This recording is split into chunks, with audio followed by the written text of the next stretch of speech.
Pyo Wol mendorong pintu dengan keras dan gerbang besi yang menjulang tinggi itu terbuka perlahan. Di luar gerbang besi, lorong yang sama tempat Pyo Wol dipenjarakan berlanjut. Dan sekali lagi, 20 gerbang besi berjajar. Satu-satunya perbedaan adalah hanya ada satu yang selamat di daerah tempat Pyo Wol berada. Tetapi di bagian baru, ada sebanyak 2 yang selamat di sini. Itu adalah anak laki-laki dan perempuan yang tampaknya seumuran. Mereka melihat ke arah di mana Pyo Wol muncul dengan mata waspada. Dilihat dari tindakan mereka, sepertinya mata mereka tidak beradaptasi sempurna dengan kegelapan seperti Pyo Wol. Jelas bahwa mereka telah memperhatikan kemunculan karakter baru melalui suara langkah kaki Pyo Wol. Telinga mereka yang ditusuk adalah buktinya. Pyo Wol hanya melihat mereka tanpa mengucapkan sepatah kata pun. Anak laki-laki dan perempuan itu kurus. Seolah-olah mereka tidak makan dengan benar. Tetapi dibandingkan dengan Pyo Wol, mereka tampaknya masih dalam kondisi yang lebih baik. Pyo Wol melirik ke kamar sebelah. Sesosok tubuh terlihat melalui pintu. Dia bisa melihat mangkuk makanan di sebelah tubuh. Tidak ada keraguan bahwa ada jumlah makanan yang cukup. Jadi, entah dia meninggal karena tidak tahan dengan kesepian dan mati karena kegilaan, atau dia tidak bisa mengatasi penyakit yang didapatnya di bawah tanah. Salah satu yang selamat berbicara dengan hati-hati. Kamu siapa? Dari mana asalmu? Dia dan saya adalah satu-satunya yang selamat di bagian ini. Petik 2. Pertanyaan itu ditujukan kepada Pyo Wol. Pyo Wol menatap gadis yang mengajukan pertanyaan itu. Dia adalah seorang gadis yang tidak kehilangan kecantikannya meskipun dikurung di ruang bawah tanah untuk waktu yang lama. Dia menatap ke arah dinding, seperti kucing penuh racun. Namun, sepertinya dia tidak bisa mengenali penampilan Pyo Wol karena matanya tidak fokus.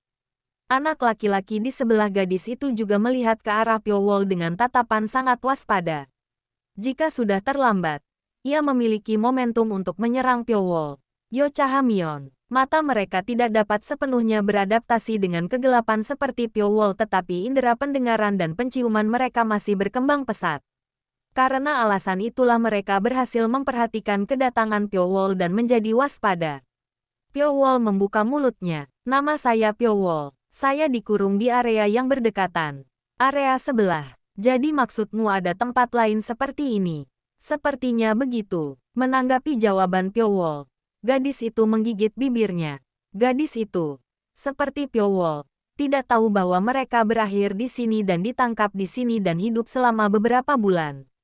Bahkan ketika semua orang di setiap kamar yang terperangkap sekarat, dia mengatupkan giginya dan menahannya sampai dia akhirnya selamat. Itu sama dengan anak laki-laki itu. Dia memiliki kekuatan mental yang luar biasa yang berhasil mengatasi perasaan putus asa dan kesepian hari demi hari. Pyo Wol bertanya, siapa namamu? Aku Soyo Wol, dan dia adalah Song Cheon-woo. Ayo pergi. Pergi kemana? Saya pikir ada lebih banyak area seperti ini. Tatapan Pyo Wol ada di sisi lain lorong. Ada juga gerbang besi besar yang mirip dengan apa yang telah Pyo Wol lewati. Itu adalah bukti bahwa bagian lain ada.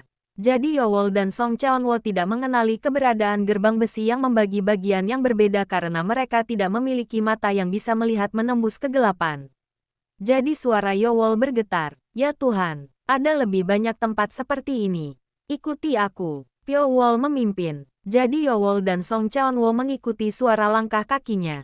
Jika mereka berpegangan tangan, mereka bisa berjalan lebih cepat. Tetapi Pyo Wol tidak. Menyerahkan tanganmu berarti dia tidak akan bisa menggunakannya dalam keadaan darurat. Ini seperti memberikan kelemahan. Meskipun tidak ada yang mengajarinya itu, Pyo Wol sadar bahwa untuk bertahan hidup, dia tidak boleh membiarkan apapun masuk ke celahnya dengan mudah. Pegang tanganku. Song Cheon-woo menghubungi Soyo Wol. Pyo Wol berpikir bahwa dia akan ragu sejenak, tetapi Soyo Wol segera meraih tangan Song Cheon-woo dan mengikuti di belakang Pyo Wol. Saat mereka pindah ke area berikutnya, mereka melihat lebih banyak orang yang selamat. Kali ini ada 5, seperti Song Cheon-woo dan Soyo Wol. Mereka juga berkumpul dan berbagi informasi. Mereka dikejutkan oleh kemunculan Pyo Wol, Soyo Wol, dan Song Cheon-woo yang tiba-tiba. Namun, Soyo Wol maju dan menjelaskannya dengan tenang. Dan tak lama kemudian batasan itu melunak. Pyo Wol melirik ke dalam ruangan saat yang lain sedang mengobrol. Sebagian besar kamar juga memiliki tubuh yang membusuk.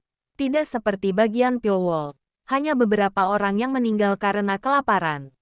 Sebaliknya, kebanyakan dari mereka menunjukkan tanda-tanda melukai diri sendiri. Beberapa kepala mereka patah, dan yang lain menunjukkan tanda-tanda pencekikan.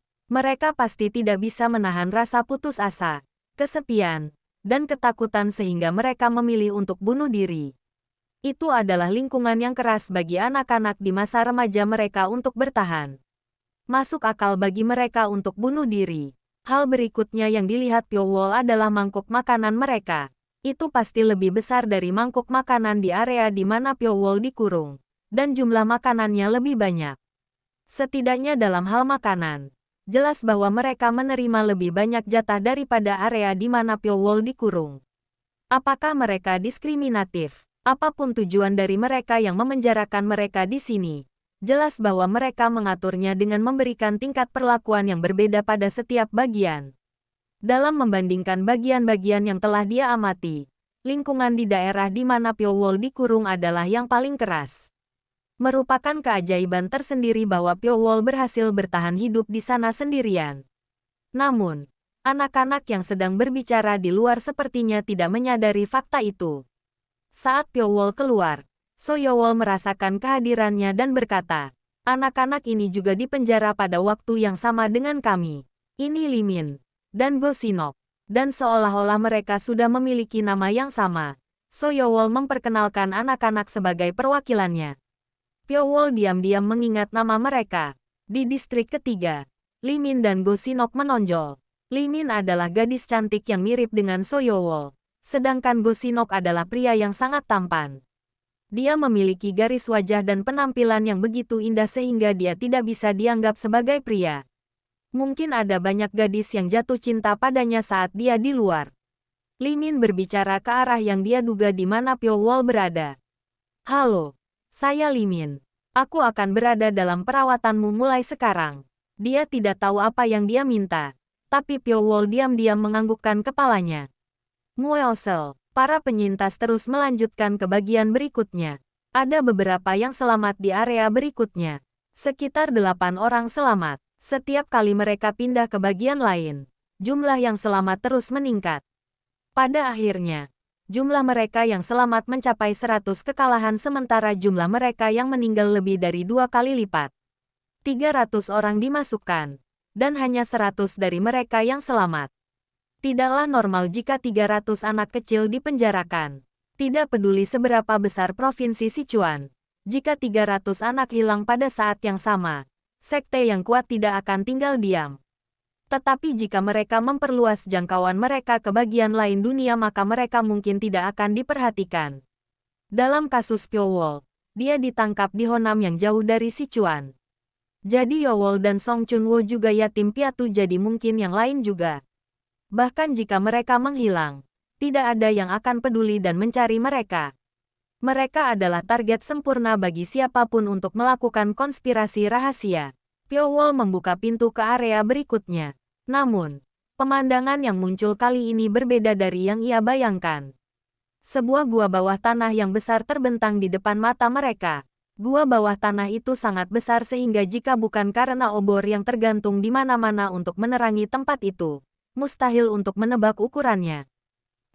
Aduh, tangisan datang dari anak-anak meledak dari semua tempat. Setelah terjebak di tempat yang tidak ada cahaya selama beberapa bulan terakhir, tiba-tiba terkena obor sangat menyakitkan seolah-olah bola mata mereka akan meledak. Itu menyakitkan bagi Pyo Wol juga. Air mata mengalir di matanya seolah-olah ditusuk oleh ribuan jarum pada saat yang bersamaan. Pyo Wol mencoba beradaptasi dengan cahaya terang yang tiba-tiba dengan mata setengah tertutup. Butuh waktu lama baginya untuk terbiasa dengan cahaya karena matanya telah beradaptasi dengan sempurna dalam kegelapan. Setelah beberapa saat, Pyo Wol akhirnya berhasil menyesuaikan diri dengan cahaya sementara sebagian besar masih belum bisa membuka mata. Pyo Wol tidak memperhatikan mereka dan terus melihat ke dalam gua bawah tanah. Gua itu tampaknya telah terbentuk secara alami.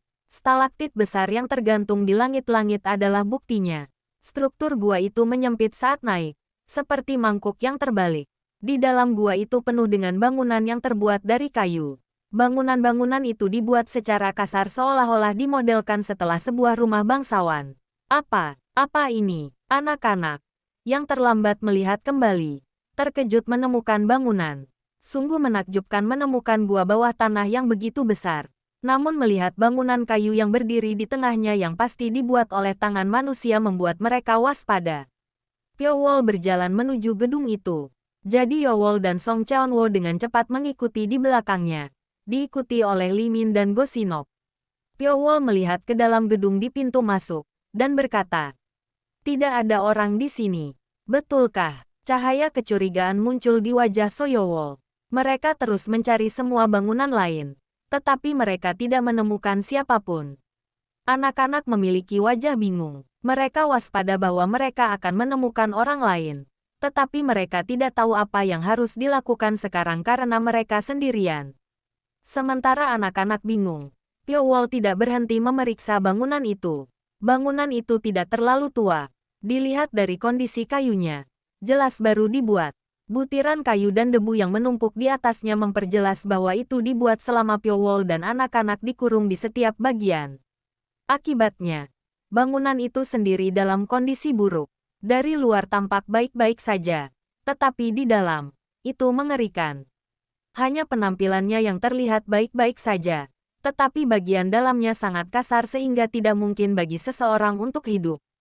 Seolah-olah mereka sengaja membangunnya seperti itu dengan sengaja. Pyo-wol berpikir pasti ada alasannya. Salah satu kebenaran yang dia pelajari saat berkeliaran di dunia sendirian adalah bahwa segala sesuatu terjadi karena suatu alasan. Jika seorang pengemis yang mengemis di sebelahnya dipukuli sampai mati, itu berarti dia tidak memiliki mata yang bisa secara akurat menilai orang yang dia minta. Jika seseorang menawarkan makanan kepadanya, mereka juga harus memiliki alasan untuk melakukannya. Mungkin sosok pengemis itu akan mengingatkan mereka pada anak mereka atau seseorang yang dekat dengan mereka. Jadi terkadang Pyo-wol dipukuli sampai mati. Alasannya sederhana, karena orang yang dia minta tidak terlalu baik. Penglihatan Pyo-wol sudah tajam karena ia memiliki banyak pengalaman di usia muda. Karena itu, bahkan titik aneh sekecil apapun tidak luput dari perhatian. Pyo-wol keluar dan melihat tata letak bangunan. Bangunan itu sendiri sangat kasar, tetapi tata letaknya sangat bagus. Bahkan Pyo-wol, yang tidak mengenal arsitektur, tahu bahwa bangunan-bangunan itu ditata dengan sengaja. Tapi apapun di luar itu, Pyo-wol tidak bisa mengetahuinya. Kemudian, seseorang mendekati Pyo-wol. "Itu kamu, Pyo-wol." Gadis yang berbicara dengan suara lembut adalah Li Min yang dia temui di distrik ketiga. Ini adalah pertama kalinya bagi Li Min untuk melihat Pyo-wol secara langsung. Tidak seperti Pyo-wol, dia tidak memiliki mata untuk melihat menembus kegelapan. Li Min menyipitkan matanya dan menatap Pyo-wol. Mata terletak di bawah alis yang gelap, hidung yang menjulang tinggi, dan bibir yang tertutup rapat. Meskipun dia sangat kurus dan pipinya cekung, dia masih memiliki wajah yang sangat tampan. Namun, bukan penampilan Pyo-wol yang diperhatikan Li Min. Itu adalah matanya. Pupil mata Pyo-wol, dengan kelopak mata berlubang di atasnya, diwarnai dengan warna kemerahan lembut dari cahaya. Dia tidak tahu apakah itu karena obor atau apakah itu warna asli mata, tapi rasanya sangat misterius. Apakah selalu seperti itu? Apa maksudmu? Mata merahmu? Mataku merah. Ya, sepertinya Anda tidak tahu. Maka, itu pasti terjadi pada Anda ketika Anda berada di sini. Petik 2. Li Min mengulurkan tangan dan menyentuh wajah Pyo-wol. Pyo-wol berdiri diam dan menerima tangan Li Min. Dia begitu tenggelam dalam pikirannya sehingga dia tidak menyadari sentuhannya. Apakah mataku merah? Mungkinkah ada hubungannya dengan gigitan ular? Menjadi berbeda dari orang lain bukanlah hal yang baik. Apalagi jika banyak anak yang berkumpul. Anak-anak terbiasa secara naluriah mendeteksi dan menolak makhluk yang berbeda dari dirinya. Sebagian besar anak-anak yang dilihat Pyo-wol saat berkeliaran di dunia seperti itu. Untungnya, matanya tidak sepenuhnya merah. Menurut Li Min, matanya akan tampak memiliki warna kemerahan yang samar ketika ada obor di dekatnya. Tetapi sebaliknya itu tidak terlalu terlihat secara normal. Pyo-wol berpikir itu adalah hal yang baik. Li Min bertanya, apa yang kamu pikirkan begitu keras? Hanya, ini dan itu. Kamu berbeda dari anak-anak lain. Bagaimana? Kamu saja. Sementara kita semua di sini bingung. Hanya kamu yang berpikir secara mendalam. Li Min menatap Pyo Wol. Pyo Wol juga menatap matanya. Apa yang kalian berdua lakukan di sana? Jadi Yo Wol dan Song Cheonwo mendekati mereka. Ngomong aja, pembicaraan. Hanya tentang ini dan itu. Li Min mengangkat bahu. So Yo Wol menatap Li Min dengan tatapan bingung. Tapi hanya sebentar dan berkata pada Pyo Wol dengan ekspresi acuh tak acuh. Beberapa anak memutuskan untuk mengelompokkan diri mereka sendiri. Apa yang ingin kalian lakukan?